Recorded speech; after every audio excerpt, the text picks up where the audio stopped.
sont les vacances et nous avons des sujets aussi sérieux que légers. Eh bien, on se lâche un tout petit peu puisque nous sommes les vacances. Nous avons beaucoup de vacanciers au milieu de nous. Il y en a même qui sera là pour, on va dire, son témoignage. Eh bien, il a toutes les étapes de sa vie gravées sur son corps. En attendant donc de découvrir cela, vous savez bien, nous sommes à quelques jours seulement des 8e Jeux de la francophonie. Philo, vous n'avez pas à vous exclamer de la sorte pendant que je suis en train de faire. Non, c'est sérieux. Non, mais c'est les vacances. Non, mais c'est midi et c'est midi. Et c'est maintenant. Eh bien, aujourd'hui, nous allons faire une entorse à la règle. Nous allons tout de suite passer à l'instant francophonie. C'est bon. Eh oui! La Côte d'Ivoire a l'honneur et le privilège de recevoir les 8e Jeux de la francophonie. Eh bien, c'est une grande joie pour nous parce qu'effectivement, beaucoup de délégations seront présentes. Il y en a qui commencent déjà à arriver et nous sommes tous tenus de leur réserver un accueil des plus chaleureux. Et tout le monde le sait, nous avons la réputation d'être un pays hospitalier.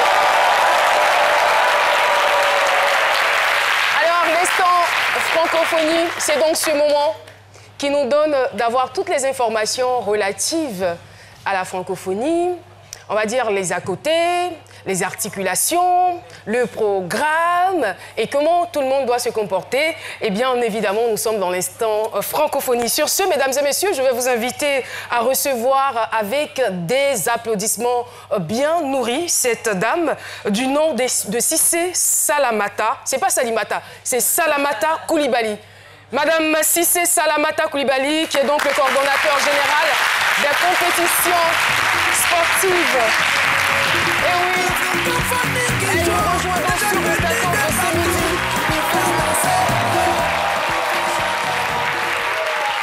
Eh oui, bienvenue. On est heureux de vous recevoir. On est dans les couleurs, on est en esprit, on est physiquement déjà dans les Jeux de la francophonie. Et nous, vous, dites-nous, c'est quoi vos sentiments par rapport à ces 8e Jeux de la francophonie? C'est un sentiment très fort. Ah. On a fait beaucoup de compétitions et aujourd'hui, voir que notre pays accueille autant de monde ici, je pense que c'est quelque chose vraiment d'assez spécial. Mais pour vous, est-ce que la tâche est vraiment facile pour vous qui êtes au cœur, on va dire, de l'organisation de cet événement-là? Vous savez que... Parce que nous, ça bouillonne déjà. Je veux dire, c'est vrai, la RTI est partenaire, mais chaque matin qu'on se lève, francophonie... C'est ça. Voilà. Mais c'est ça. C'est ce que nous voulons faire comprendre. Oui, mais c'est ça. C'est partout. Quand on me voit maintenant, c'est Madame Francophonie. Et c'est ça. C'est partout. Et nous voulons justement que toute la population ivoirienne, justement, s'accapare, disons, cette fête-là. Parce que pour nous, c'est une fête. Nous allons recevoir autant de monde chez nous, avec des compétitions sportives, des concours culturels. Ça ne s'est jamais fait ici, en Côte d'Ivoire. Je dirais que c'est la 2e en Afrique, après le Niger. Donc, pour nous, c'est un événement vraiment spécial. Et justement, en parlant de compétitions sportives, il faut dire qu'il y a au total 8 disciplines. C'est ça. Qui seront en démonstration. Effectivement. 7 disciplines, on va dire les 7 disciplines sont l'athlétisme, le basketball féminin, le football, le judo, l'handisport, l'athlétisme, la lutte, etc. etc. Donc, voilà. Alors... Oui. Recommandations à votre niveau, vous êtes chargé de faire quoi exactement? Nous avons en charge la gestion de toutes ces compétitions-là. C'est-à-dire nous sommes chargés d'accueillir tous nos hôtes qui arrivent et aussi de leur assurer vraiment le maximum, c'est-à-dire avoir des infrastructures aux normes aujourd'hui, c'est-à-dire des infrastructures homologuées et leur donner tout le matériel dont ils auront besoin. Mais ces infrastructures, tout est déjà prêt, hein? Oui, tout est là. Et vous ne vous occupez pas, on va dire, des locaux, des compétiteurs locaux? Non, nous ne nous occupons pas de nos équipes, mais plutôt de toutes ces délégations qui arrivent. Ah, d'accord. Voilà, justement, il y a des délégués internationaux qui sont là, justement, qui ont en charge, qui nous aident justement dans la gestion de ces compétitions. D'accord, merci beaucoup. On est heureux d'échanger avec vous. Si mais vous nous avez aussi. quelque chose à ajouter avant de partir? Parce que tous ces gens qui vont venir, je pense qu'il y a un défi à relever, surtout au niveau des compétitions. Parce que quand on vient pour une compétition, c'est faire aussi des résultats, faire des performances, parce que demain, on tend à aller vers les Jeux Olympiques, et je pense que c'est ça. Donc nous voulons offrir vraiment de belles compétitions, et nous appelons justement toute la population abidjanaise et ivoirienne à venir supporter toutes ces équipes qui seront là. Merci infiniment. Merci beaucoup. Et nous qui vous remercions. Madame Cissé Salamata Koulibaly, d'être venue sur le plateau de ce midi. Il faut dire que la compétition de tennis de table va démarrer le 21. Le 22, nous commençons avec le football. Le football démarre le 21, autant pour moi. 9h. Ça marche. Merci infiniment. Et puis, bon boulot. Merci et à très bientôt. On vous invite tous. Merci. Et oui, nous poursuivons avec ces midis et je suis sûre que vous êtes nombreux à attendre le thème du jour. Je vous le donne tout de suite. J'ai toutes les étapes de ma vie sur mon corps. Moi, je n'ai aucune étape. Même les cicatrices de mon enfance ont disparu. C'est une bonne nouvelle, non? Alors là, aucune étape de ma vie sur mon corps. Mais quand même là, ça se passe dans la tête. Alors, on va retrouver donc Docteur Philo. J'adore la tenue de Docteur Philo ce matin et je ne sais pas pourquoi on a la natte sur la table, mais bon, on le retrouve tout de suite pour sa chronique. Ah, merci. C'est ça, les étapes de la vie de toute la vie sur le corps. Mais moi, je ne sais pas s'il doit mettre toutes les étapes de sa vie sur son corps. Je me demande que deviendra son corps après. Mais sachez tout simplement que je suis là sur ce plateau également en tant que représentant de tous les villages olympiques aussi, parlant des Jeux de la francophonie. Je suis venu avec cette natte. Donc les villages s'ouvrent aujourd'hui officiellement. D'accord. Donc voilà, c'est une étape de ma vie aussi. Donc moi, j'ai décidé de dormir dans tous les villages comme ça, dans tous les villages olympiques.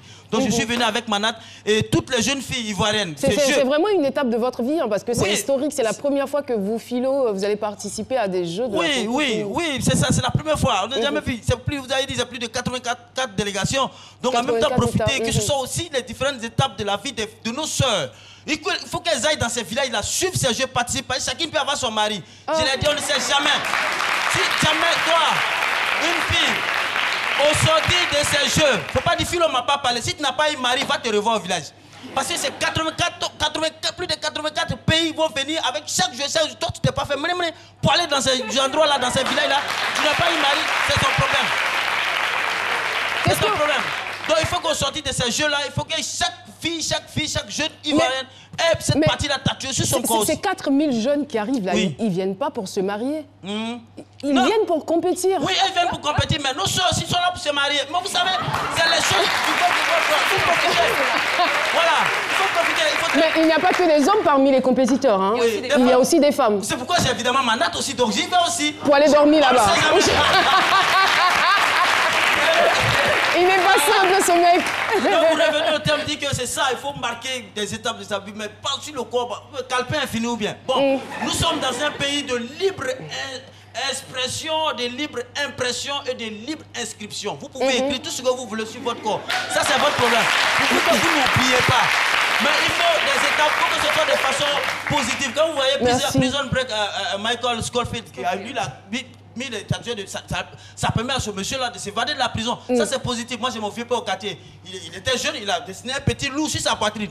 Mais plus il vieillit, plus le loup aussi vieillit. Il doit l'appeler vieux loup au quartier. Donc, ça, c'est bon. Merci. Donc, merci beaucoup, Docteur Philo.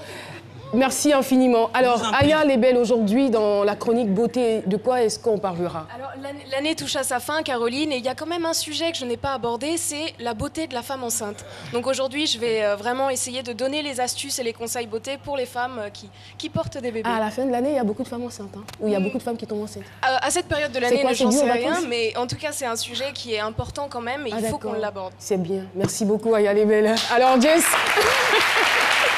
Cette semaine, Lynn répond aux internautes, ça fait un moment qu'elle devait le faire, elle a enfin fait, on a la vidéo. Et on est allé à la rencontre d'un ami du club, c'est Midi, mais un ami pas comme les autres, tous les détails dans le club c'est Midi. Merci infiniment Jessica Bomba. Juste avant notre micro-studio, Jean-Michel pour votre chronique. Caroline, bonjour et bonjour à tous. Je vous prévois quelques informations sur cette nouvelle émission qui se diffuse désormais tous les dimanches 11h sur RTI 1. Une émission intelligente, instructive qui s'appelle Voix des jeunes. Restez là. Une autre infidélité de la part de notre serviteur. Merci beaucoup, Jean-Michel. Sur ce, mesdames et messieurs, nous allons partir pour la question du micro-studio. Vous souvenez-vous des étapes importantes de votre vie qui s'y collent? Est-ce que vous vous souvenez des étapes importantes de votre vie, mademoiselle, vous qui me regardez?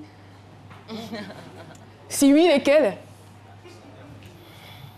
Allez-y. Bonjour. Bonjour, madame. Comment vous appelez? C'est mademoiselle Bosso Laetitia. D'accord. Il y a des étapes importantes de votre vie dont vous vous souvenez? Oui, mais ce sont des étapes douloureuses. D'accord, allez-y quand même, on ne sait jamais. Il y a eu le décès successif de mes deux parents proches, c'est-à-dire mes deux grands frères. Voilà. Vos deux parents? Mes deux grands frères. D'accord. Voilà. Et c'était en quelle année? Et c'était en 2000, je crois 2010, 2011. 2010-2011. Voilà. C'est vraiment et triste, en plus de ça, en l'an passé, j'ai perdu aussi ma maman. Donc, oh là là. Ce sont des étapes vraiment douloureuses. Douloureuses. Voilà. Vraiment beaucoup de courage. Beaucoup de courage à vous et on sait que c'est vraiment pas facile de perdre des êtres chers, mais soyez fortes, vous avez la chance d'être encore là, essayez, on va dire, de profiter au maximum de la vie que vous avez et surtout de poser de très bonnes actions comme s'ils étaient là et pour leur faire honneur, pour faire honneur aussi à leur mémoire. Merci. En tout cas, merci de votre contribution. Quelqu'un d'autre voudrait intervenir? Il y a des mecs qui se lèvent par ici.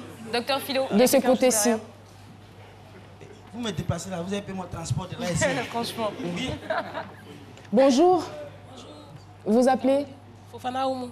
Fofana? Oumou. Les étapes importantes de votre vie. Les étapes importantes de ma vie. En 2010, j'ai perdu les grands frères de mon papa, c'était des jumeaux. Ils ont perdu la vie pendant la crise. Et suite à cela, j'ai été agent morpho dans les bureaux de vote aux élections. Ça m'a fait du bien. Oui, oui. Et puis, suite à cela, j'ai eu le bac en 2016. Oui. Donc, il y a des événements tristes, voilà, des événements malheureux et aussi des événements heureux. Oui, oui. Le bac, félicitations pour le bac. Merci beaucoup.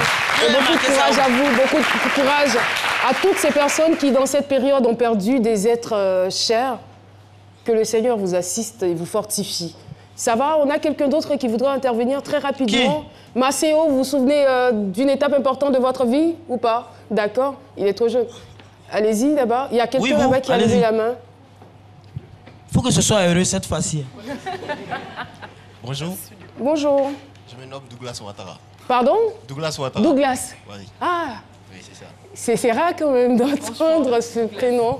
C'est très souvent dans les films américains qu'on entend Douglas. Douglas Ouattara. Oui, c'est ça. L'événement qui m'a marqué le plus, c'est ma réussite au BTS. D'accord, félicitations. Bravo. Et qu'est-ce que vous avez fait ce jour-là pour marquer l'événement? Durant toute la journée, bon, j'étais avec mon ami, bon, on a passé la journée ensemble, on n'a pas mangé toute la journée. Tellement on avait peur. Jusqu'à 19h, on nous a annoncé, bon. Vous avez eu vos résultats. Voilà. Et après, vous avez fait quoi? On était tellement dépassés. C'était la folie. Bon, on était tellement dépassés, bon, on n'a pas pu célébrer comme on voulait. Mais on a remercié Dieu parce que c'était vraiment... Et c'est important. On a passé... Merci. Merci beaucoup. Son nom à l'état civil, c'est Kwasi Ntoa. J'espère que j'ai bien prononcé. Eh bien, son nom d'artiste, c'est Ebino. Je préfère l'appeler Ebino. Mesdames et messieurs, il est à la fois chanteur, rappeur, peintre, tatoueur, sculpteur. Et il a toutes les étapes de sa vie sur son corps. Ebino pour vous.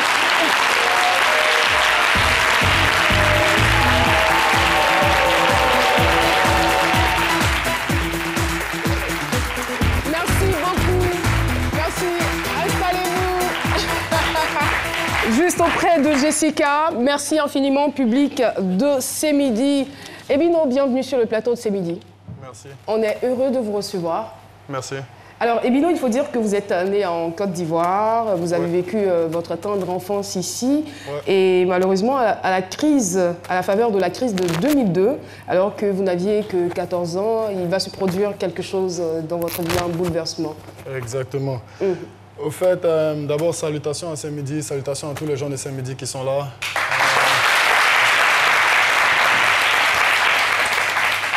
Avant de commencer, j'aimerais dire merci, salutations à Aziz Fofana, qui est mon manager ici à Abidjan, à Sarah Touré, qui est mon infographiste ici à Abidjan, et à mon co-signer, celui qui m'a signé, qui a fait qu'aujourd'hui, c'est possible d'être ici, qui est Moussa Slim Diawara.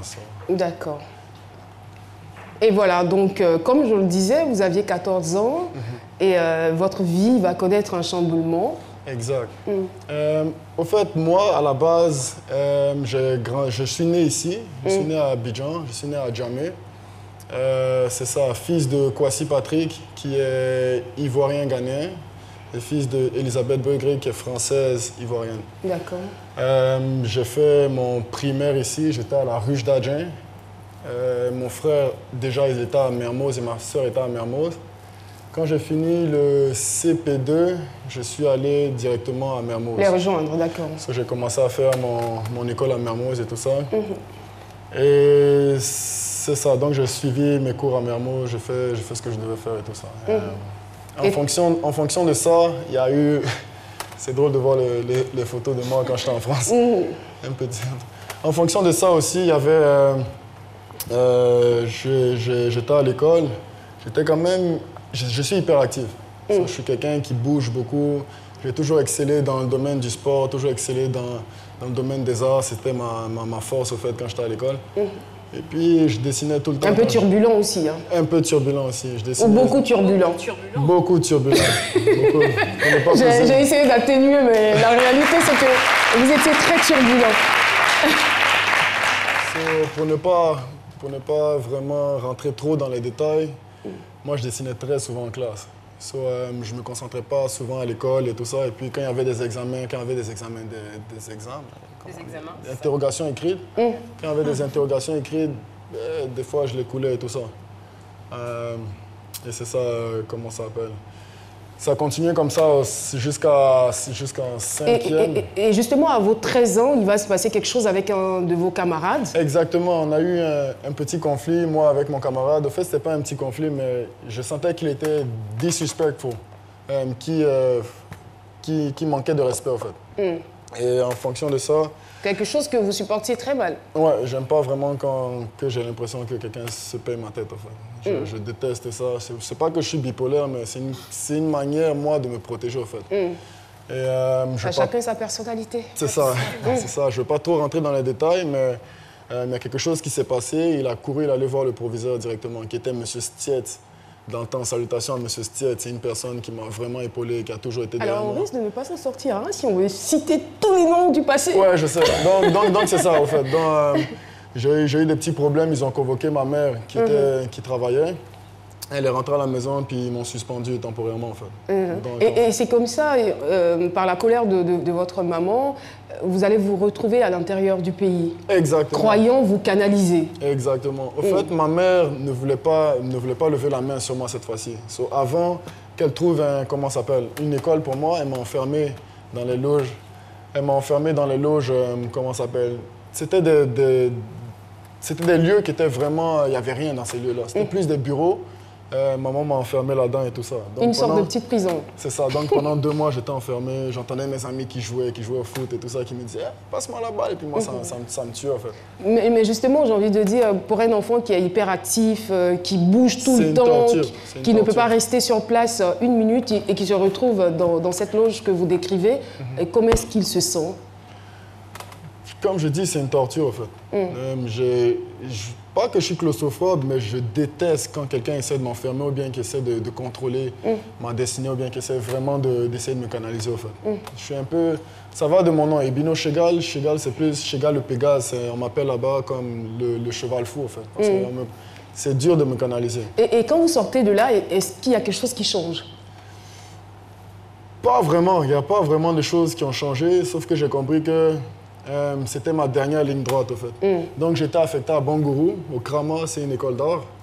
Et puis là-bas, qu'est-ce qu'on faisait? On faisait peinture, sculpture.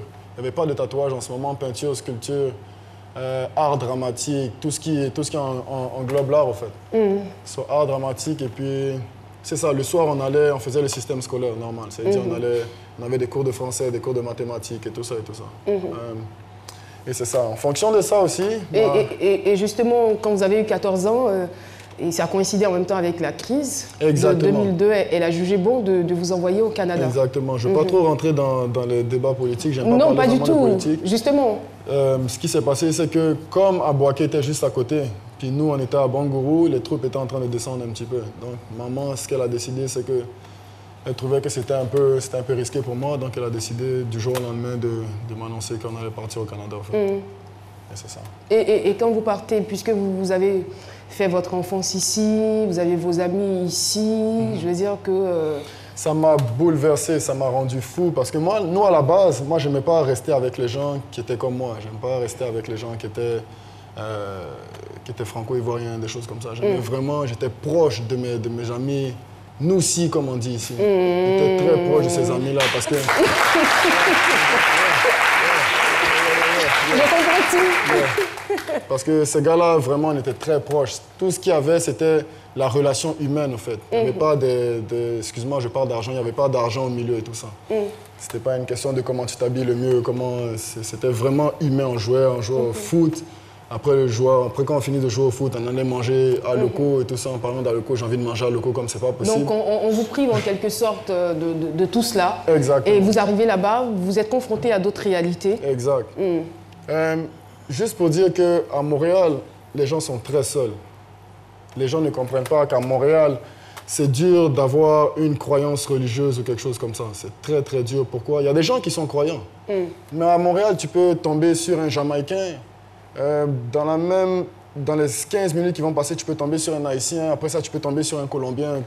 Ainsi de suite. C'est varié, c'est multiculturel. Il y a un melting pot. C'est multiculturel, au fait. Donc, ça fait que tu peux apprendre des langues très rapidement. C'est cela. Quand tu vois un Jamaïcain, Wagwan, brother, non, tu parles avec lui. Quand tu vois un Haïtien, ça cap fait, Maboulé.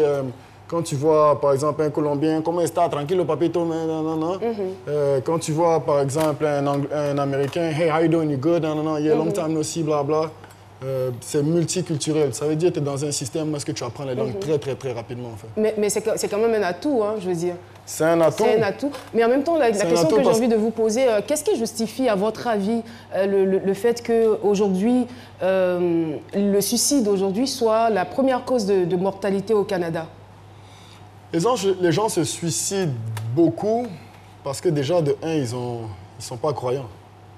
Parce que pour moi, si tu es croyant, tu vas toujours donner ta vie à Dieu. Même s'il y a des événements qui bouleversent ta vie, tu vas toujours te dire que ça va aller parce que Dieu est sous mon aile. C'est cela. Mais... Il y a non seulement de l'espoir et puis aussi de l'espérance. Et en fonction de ça, là-bas, tu es tout le temps seul. Je vais vous expliquer.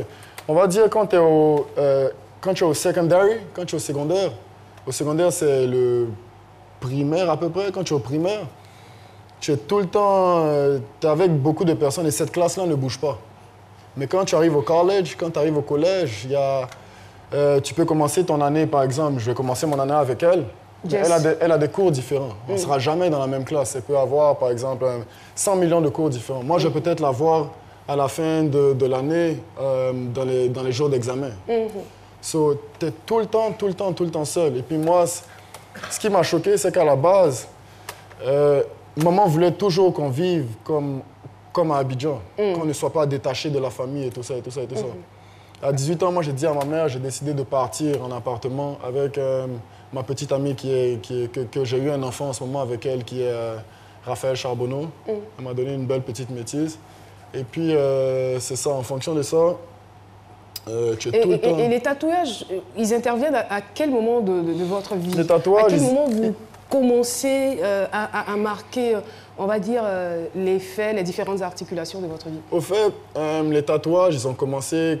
Parce que ma mère ne voulait pas que je me tatoue à la base. Elle m'a dit, viens, tu as une belle peau, et tout ça. J'aime pas que tu gaspilles, que tu gâches ta peau. Avant de le faire, vous lui avez demandé la permission? Oui. Ou elle est tombée comme ça sur les faits? Au fait, maman, c'est une personne qui me comprend vraiment, en fait. C'est une personne qui n'est pas tout le temps en train de juger ma vie comme papa. Papa, avec lui, c'était très, très strict. On mangeait des volets à tout bout de champ, des choses comme ça. Tu faisais pas tes devoirs, tu mangeais des volets. Mais maman était plus compréhensible. Donc, elle m'a dit, je veux pas que tu te tatoues. Moi, j'ai dit, OK, je suis allé fouetter en ville, faire mes trucs et tout ça. Je suis rentré au salon de tatouage artistique qui est sur Berry-UQAM, Ontario. Et j'ai écrit son nom sur mon avant-bras. J'ai commencé par écrire son nom. Son nom, c'est Elisabeth. Elle s'appelle Elisabeth, you know? On peut voir le prénom de... Je l'ai tatoué ici, à la base. Mais Elisabeth, comme c'était mon premier tatouage, ça me faisait vraiment mal, au fait. Et puisqu'elle vous avait dit de ne pas vous faire tatouer, lorsqu'elle a vu Elisa sur votre bras... En fait, on était en train de manger cette journée-là. Et puis, j'avais la manche un peu relevée, au fait. Parce que des fois, quand je mange, j'aime souvent... Maman n'aime pas qu'on mette les coudes sur la table. Donc, on est toujours en train de manger comme ça. C'est cela, les bonnes manières à table. Donc, en fonction de ça, moi, je voulais prendre le sel. Quand j'ai pris le sel, elle a attrapé ma main, en fait. Elle a attrapé ma main, elle m'a dit « Qu'est-ce que c'est ça ?» J'ai dit « Maman, je me suis tatoué et tout ça, tout ça. » Elle m'a dit « Tu n'écoutes pas, en fait. Tu n'écoutes pas quand on te parle. Et puis, c'est beau. » Elle m'a dit qu'elle a vraiment aimé ça, elle a trouvé ça beau. Elle a trouvé ça beau parce que c'était son prénom ou Parce que c'était son prénom, en fait. Parce que je me dis que si j'avais tatoué quelque chose d'autre à la base, elle n'allait pas forcément être fan de ça. Du coup, c'était votre premier tatouage, vous aviez quel âge? Exactement, j'avais 14, 15, 14. 15 ans? 15 ans. 15 ans.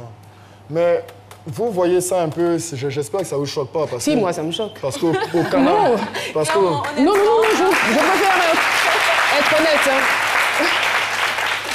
15 ans, on est censé obéir aux parents. C'est vrai qu'on est ado, on a envie de tenter des expériences, de s'affirmer. Mais quand maman dit tu te tatoues pas, tu te tatoues pas. Alors tu te tatoues, moi ça me choque. Au Canada, c'est différent en fait. Oui, ici on est en Afrique.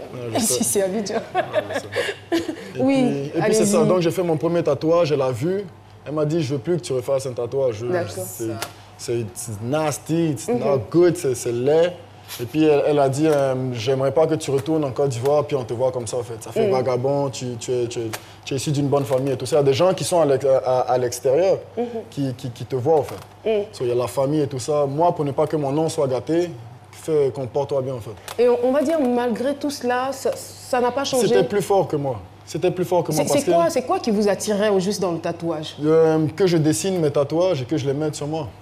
C'était en ce moment, je vais être vraiment précis, il y avait Lil Wayne qui était sorti, qui n'était pas sorti mais qui faisait vraiment ravage au State en fait. Lil Wayne c'est un artiste de Cash Money. C'est ça, moi je voyais ça puis je me dis s'il le fait, pourquoi je peux pas le faire? C'est ça l'influence des artistes. Si ce gars-là vit comme ça, pourquoi moi je dois toujours être restreint à me morfondre dans ma peau et puis ne pas être moi en fait? En fonction de ça, je suis allé sur une mentalité de I want to be free. Je veux être libre, en fait. Mais comment se fait justement le choix de des différents dessins que vous mettez sur votre corps? Au fait, moi, pour ne pas frustrer les gens de la famille, j'ai commencé par tatouer tous leurs noms. OK? Pas tatouer tous leurs noms, mais faire un symbole qui les représente. J'ai commencé par Elisa. J'ai écrit Soldier après. Pourquoi soldat? Parce que je suis le soldat de ma mère. Pour n'importe quelle raison, il faut que je la protège, en fait.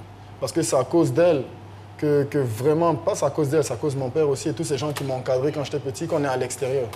Et quand tu es tout seul, tu l'oublies souvent. Pourquoi? Parce que tu es influencé avec les gens comme ils parlent, tu es influencé de toutes sortes de communautés qui viennent devant toi, tu es influencé par le mode de vie là-bas.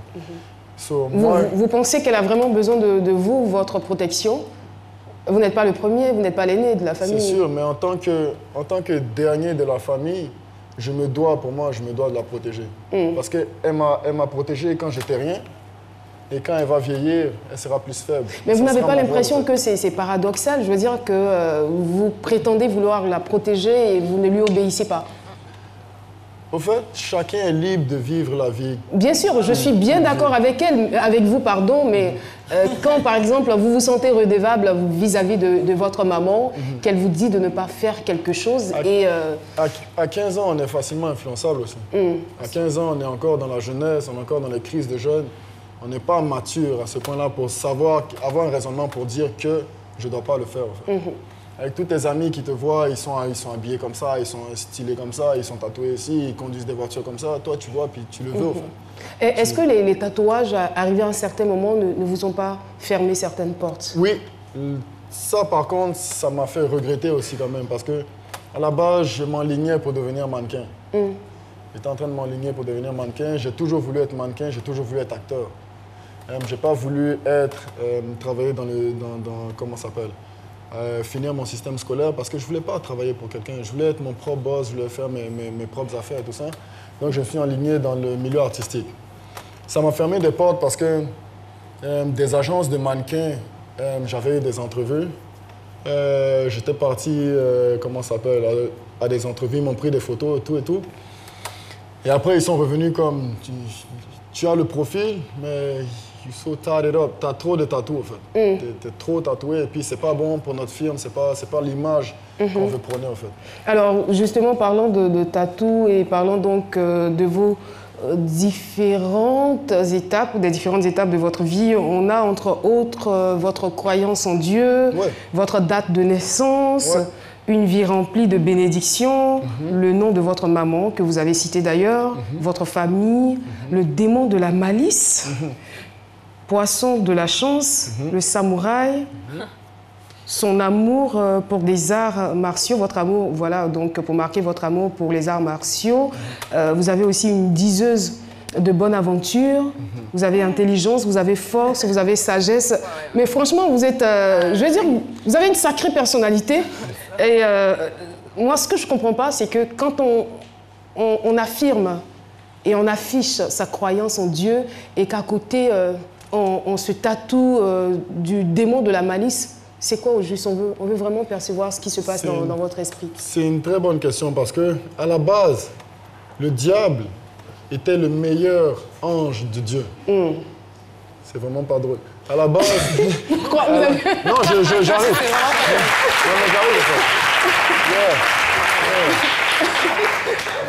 C'est pas drôle, vous la dites. À la base, le diable était le meilleur ange de Dieu. C'est celui qui faisait ses louanges.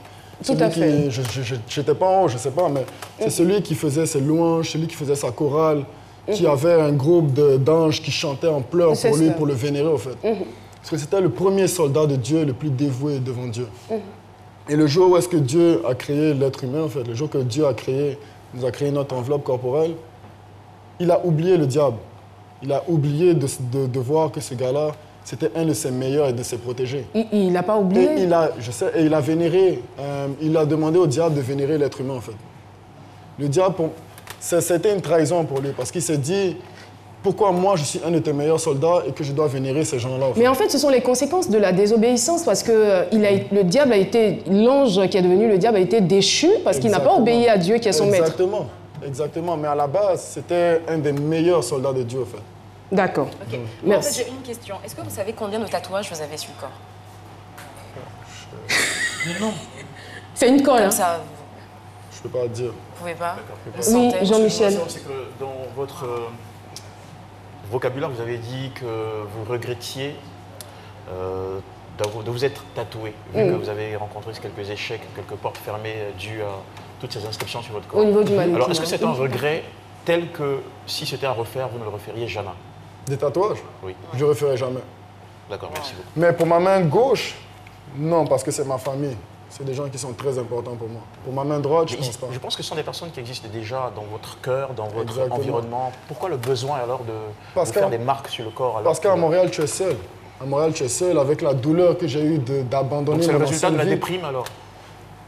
Une sorte de déprime? Peut-être, on peut dire ça comme ça, mais j'ai laissé une vie que je n'avais pas accomplie, en fait. J'ai laissé une vie à Montréal, à Abidjan, ici, que je n'avais pas accomplie.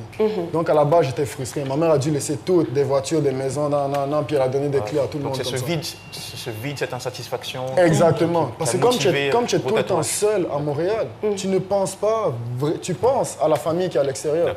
Mais ce qui me tuait, c'est que j'avais des gens de la famille qui partaient, paix à leur âme. Et puis moi, j'étais pas j'avais pas les billets d'avion pour venir leur voir officiel. Vous exprimiez votre douleur. D'accord. Exactement. D'accord, merci beaucoup. Et Bino, nous sommes pratiquement à la fin de cette émission. Et moi, ce que je veux savoir, puisque vous êtes chanteur, rappeur, peintre, tatoueur, sculpteur, et c'est quoi qui vous fait le plus plaisir dans toutes ces disciplines artistiques-là? Quand je peins, je suis calme. Quand je tatoue, ça m'excite. Quand je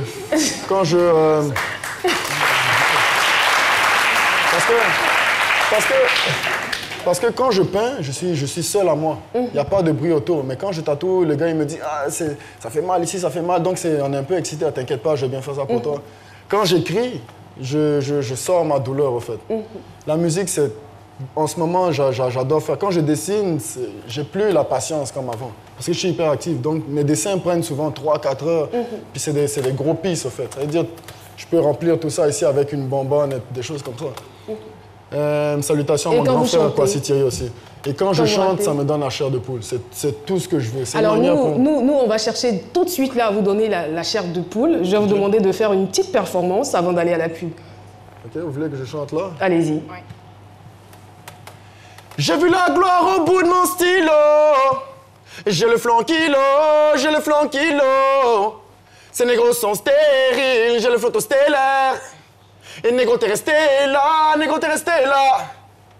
Yeah. C'est moi la star, négro, c'est moi la star. Demande à ta sista, demande à ta sista. Hey, Bino Montoya, Bino Montana. Yeah. Bino Montoya, Bino Montana. Hey. Et Bino, merci. Merci beaucoup d'être venu à ce midi. Vous avez une très belle tête, je vous aime bien, je vous aime même si je ne partage pas forcément, on va dire, vos choix. Merci. Et voilà, mais c'est votre personnalité. Merci. Vous avez affirmé ce que vous ressentez au fond de vous. Vous nous avez raconté votre histoire, votre expérience.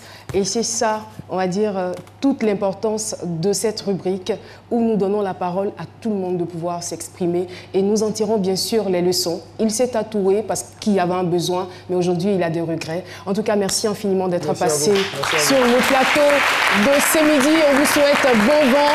Et en même temps, on demande à tous les parents des enfants hyperactifs d'user de beaucoup de patience avec eux et de beaucoup échanger avec les enfants. On peut les utiliser dans des domaines artistiques et sportifs et dans bien d'autres domaines. Ils peuvent faire beaucoup de choses.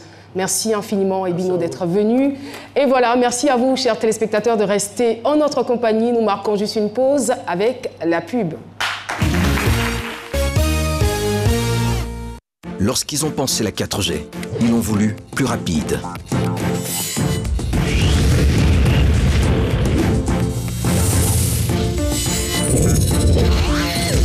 Plus fluide.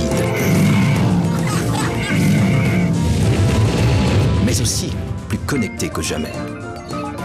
En fait, la 4G de Move, ils l'ont pensé pour chacun de nous. Vivons mieux, vivons connectés, vivons la 4G. Move, no limit. Nous sommes de retour sur le charmant plateau de ce midi. Et bien, je le dis à dessein parce que nous avons un public ravissant. Avec nous dans ce studio, nous avons l'association des artistes, chanteurs et musiciens d'Abobo. En fait, voilà, ils étaient là hier, en fait. Voilà. Ils étaient là hier et on a oublié de les saluer. Donc, big up à vous. Et aussi... pour ce qui est de la vérité, nous avons ici le fan club C'est Midi.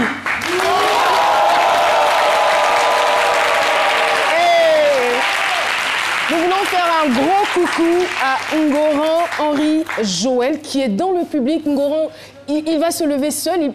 Il paraît qu'il a été premier. Voilà, merci beaucoup. Et son père lui a demandé « Qu'est-ce que tu veux ?»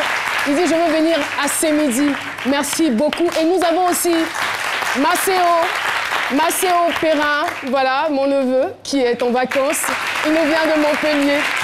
Et voilà, nous allons poursuivre cette émission, retrouver Jessica Bomba pour la première chronique de cette émission. C'est parti. Donc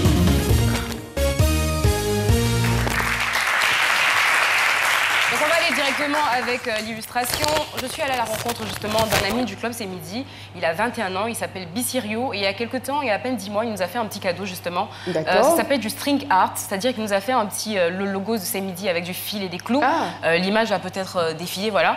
Et Bicirio, on l'a rencontré 1 an plus tard. Aujourd'hui, il est magicien, il est mentaliste, mais il est surtout fan d'hypnose. Et j'ai préféré, voilà, moi-même, aller justement tester cette séance d'hypnose. Voici les images, voici ce qui s'est passé. Salut tout le monde, je m'appelle Bicirio, je suis magicien, mentaliste et hypnotiseur. Donc, Jessica ne croyait pas en l'hypnose, donc je lui ai proposé de venir pour essayer l'hypnose et la voilà. Me voilà, j'ai quand même pris le risque de tester. Pas un risque, pas de risque, il n'y a pas de risque, ok? Oui. Tu es prête? Tu vas mettre tes mains comme ça, ok? Tu vas bien les écarter, enfin sur tout le monde, voilà. Et en fait, tu vas imaginer que là et là, qu'il y a 2 aimants très puissants, d'accord? Et tes mains, elles bougent pas pour l'instant, tu vois? Sauf que dès que je claque des doigts, ils vont commencer à bouger pour se rapprocher. Et plus elles vont se rapprocher, en fait, plus tu vas te sentir détendu. Et les mains continuent de se rapprocher. Et ce qui va arriver, c'est que dès que ces mains-là vont se toucher, en fait, tu vas être tellement détendu que tu vas sentir tes paupières devenir de plus en plus lourdes. Et si je te dis le mot dormir, en fait, tu vas directement aller dans ce état-là, mais ce sera pas comme quand tu dors la nuit. Tu seras juste dormir, sommeil profond, tu vas dormir droite à partir de maintenant. Tu vas être tellement détendu et tellement relaxé que tous tes membres vont devenir de plus en plus lourds et de plus en plus pesants. Ce qu'on va faire, je vais vous faire un truc drôle, c'est que à partir de maintenant, à chaque fois que tu vas entendre le nom Docteur Philo, ça va te donner envie de rire, mais un rire dingue en fait. À chaque fois que tu vas entendre ce mot-là, ce sera un fou rire pour toi. Et tu vas te réveiller maintenant. Ça va? Ça va. Il y a un de vos animateurs, je pense qu'il s'appelle, je pense Docteur Philo. Oui. Oui. Il s'appelle Docteur Philo, c'est ça? Pourquoi tu ris? Essaie de te concentrer. Ok? Docteur Philo. Ok, on va faire autre chose. Regarde-moi. Prends une grande inspiration et tu dors maintenant. Et tu vois, on va faire quelque chose de drôle, c'est que dans cette main-là et dans l'autre main, on va mettre de la colle et ces 2 mains-là vont rester collées à partir de maintenant. Et ces mains sont tellement collées, tu vas les garder comme ça, et sont tellement collées à partir de maintenant que c'est impossible pour toi de décoller ces 2 mains-là. Ils vont rester dans cette position-là, et peu importe ce que tu vas faire, ils vont rester comme ça, collés, serrés, vissés ensemble. Et tu vas te réveiller, mais les mains vont rester complètement collées maintenant. Ça va? Essaie de me saluer. Vas-y, vas-y. Dis-leur à quel point tu forces. En fait. Je suis en train d'essayer de décoller mes mains. Essaie de me saluer pour voir. Mais comment je fais? Je peux pas. Bon, ok, on va faire un truc drôle, tu vois. Tu vois la colle qui est là? On va l'enlever comme ça. Et maintenant, tu peux décoller tes mains normalement. Alors? Bizarre. Ok. Vraiment bizarre. Si ça marche, Docteur Philo. Non, ça marche. Mais sérieusement, ça marche. Et d'ailleurs, il a une page Facebook qui s'appelle Bicirio le magicien. Si vous avez des doutes, allez regarder, j'ai testé, c'est assez incroyable. Merci infiniment, Jessica Bomba. Et si on parlait à présent de mode, retrouvons donc Aya les Belles. On va parler des femmes enceintes et de la grossesse. On sait que les 3 premiers mois en fait sont les plus importants pour la femme et le bébé parce que c'est à ce moment-là que le fœtus en fait est en train de se construire et donc il va y avoir des produits, mesdames, qu'il va falloir absolument éviter. C'est des produits qui peuvent créer des malformations à votre enfant et si vous ne le savez pas, c'est des produits de tous les jours qu'on utilise dans notre quotidien. Il va y avoir les produits éclaircissants, astringents, les savons acides, tout ce qui va être un peu détergent et agressif pour la peau. Il va falloir éviter de les utiliser totalement parce que c'est des produits qui peuvent donner des malformations et causer de graves dommages à votre fœtus, à votre bébé. Via la Chacho Gang. C'est ça.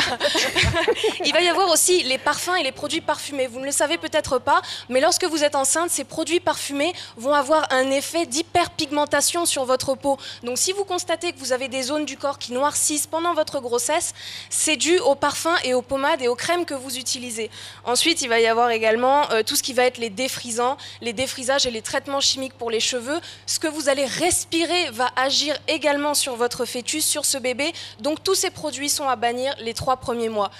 les dermatologues, les médecins et tout ça sont unanimes sur la question. Il faut revenir au remède en fait des grands-mères. Donc sortez votre pot de beurre de karité, votre huile de coco, votre gel d'aloe vera et ça vous conviendra très très bien pour prendre soin de vous. Merci beaucoup Aya Lebel, quel exploit. Merci beaucoup. Eh bien, nous allons retrouver dans quelques instants Jean-Michel qui va nous parler donc d'une très belle émission qui vient sur RTI 1, l'émission qui va donner l'opportunité aux jeunes de s'exprimer. C'est tout de suite.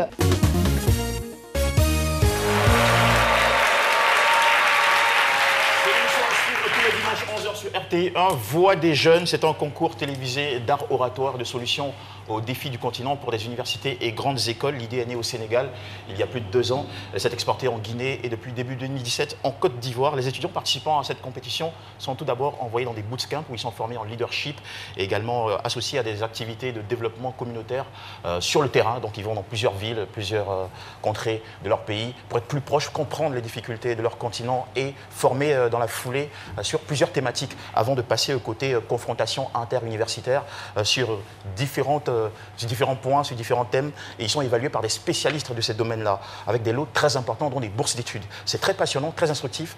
Et déjà, voici quelques images pour vous en donner une idée. Chers téléspectateurs, certes, notre solution semble faisable, innovante, ambitieuse. Mais pour qu'elle puisse montrer son efficacité, il faut la participation de tout un chacun. C'est un call to action vivant. Nous vivons encore à l'époque de la machette. Les étudiants s'érigent en association dans le but de revendiquer leurs droits, souvent légitimes, mais exprimés de la mauvaise manière, c'est-à-dire en faisant usage de la violence. La pacification se fera donc aussi de manière associative. Stop, c'est parti. Il n'existe pas de centre de réinsertion en Côte d'Ivoire pour les enfants en conflit avec la loi. Vrai ou faux? Faux.